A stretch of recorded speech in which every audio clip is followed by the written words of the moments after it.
Selamat pagi anak ibu kelas 10.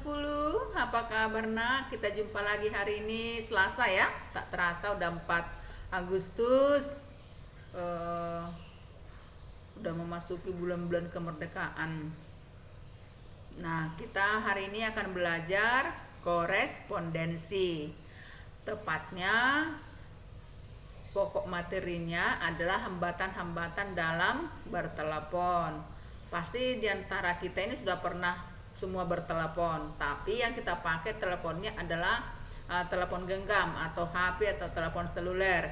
Tetapi kalau nanti kalian sudah menjadi tenaga kerja di kantor, yang dipakai bukan telepon genggam seperti ini, bukan HP seperti ini. Nanti ada telepon kantor ya yang tidak seperti ini. Maka tentunya sedikit agak beda dengan ini ya cara penggunaannya. Nah, apa saja hambatan di dalam bertelepon itu?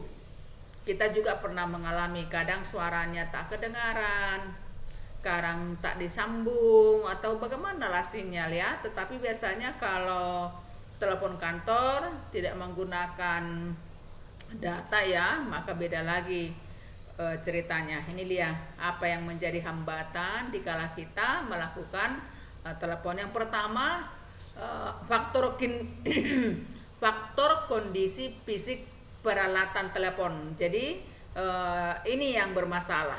Ini yang bermasalah ya. Kemudian ada dari si pemakai, artinya si penelepon maupun si komunikan yang menerima dan yang menelepon biasanya mempunyai hambatan di dalam melakukan telepon. Jadi kondisi fisik telepon itu sendiri yang bermasalah. Jadi kalau kondisi fisik peralatan telepon itu yang bermasalah, masalahnya apa itu persoalannya? Suaranya berisik tidak jelas. Nah, boleh saja ini yang bermasalah ya, bukan kita tapi ini yang bermasalah. Jadi suaranya berisik atau boleh tak jelas. Kemudian suara hilang timbul. Kita kan bicaranya seperti ini jelas, seperti ini kuat. Tetapi oleh fisik telepon ini bisa berubah suara kita itu. Kadang timbul, kadang muncul, kadang hilang, seperti itu. Mungkin kita pernah mengalaminya. Itu dari segi fisiknya ini ya. Kemudian suara tiba-tiba mengecil. Apa bu? Ulangi bu. Nah, tadinya kedengaran, lama-lama tak kedengaran, atau lama-lama menjadi lebih jelas. Itu dipengaruhi oleh fisik daripada peralatan telepon itu. Nah, yang berikutnya kalau dari si kondisi fisik peralatan itu tadi ya. Berikutnya dari si pemakai atau kita yang melakukan panggilan atau orang yang menerima panggilan itu. Jadi masalah yang bisa timbul adalah berbicara berdesak atau berbicara di telepon sambil makan. Jadi usahakan dalam bertelepon, di saat bertelepon itu jangan sambil makan karena nanti akan berpengaruh. Kalau sambil ngunyah barangkali ya, maka suara kunyahan kita itu akan kedengaran bagi si penerima telepon. Nah, itu dia. Kemudian berbicaranya terlalu cepat.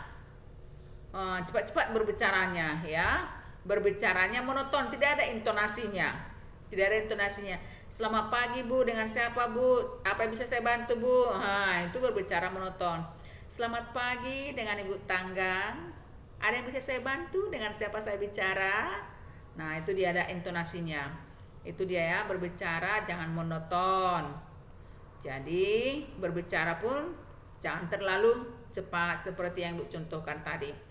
Kemudian meninggalkan telepon sambil berbicara kepada orang lain tidak boleh ya. Semisal di saat kita bertelepon ada panggilan masuk, katakan kepada lawan bicaramu itu, maaf ya Bu sebentar, boleh saya tinggalkan dulu pembicaraan kita, ada telepon masuk, nanti akan saya hubungi kembali.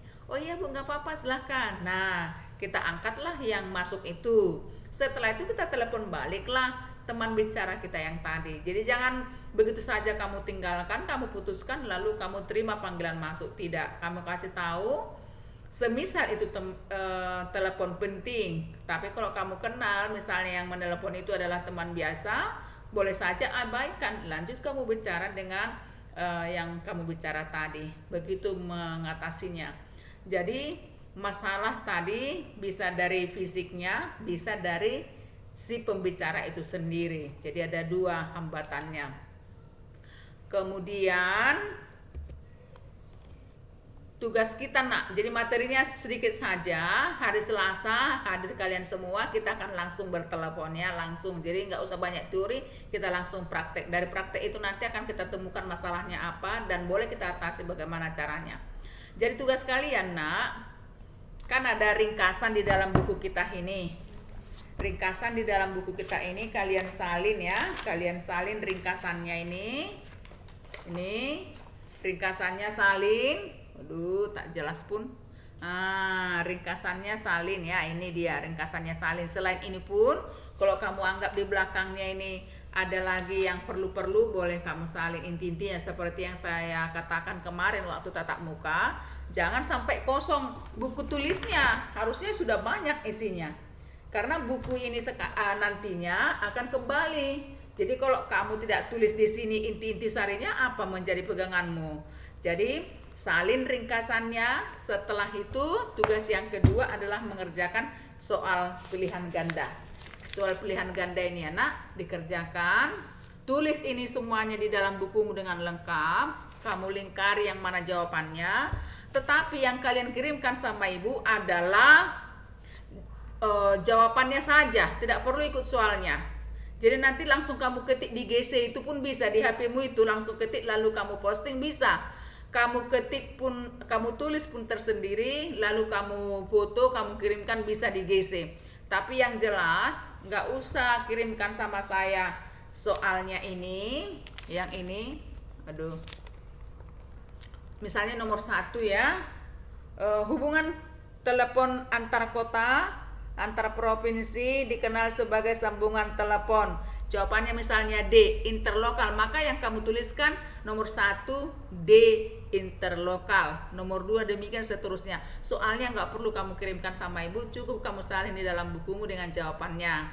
Sama saya cukup optionnya dengan jawabannya, paham ya nak? Jadi biasanya kalau tugas itu seminggu. Jadi sebelum hari Selasa depan kalian sudah harus kirimkan sama saya. Lebih cepat lebih bagus, karena nanti bisa ibu hargai siapa yang lebih cepat, jawabannya bagus akan ibu kasih nilai plus ya.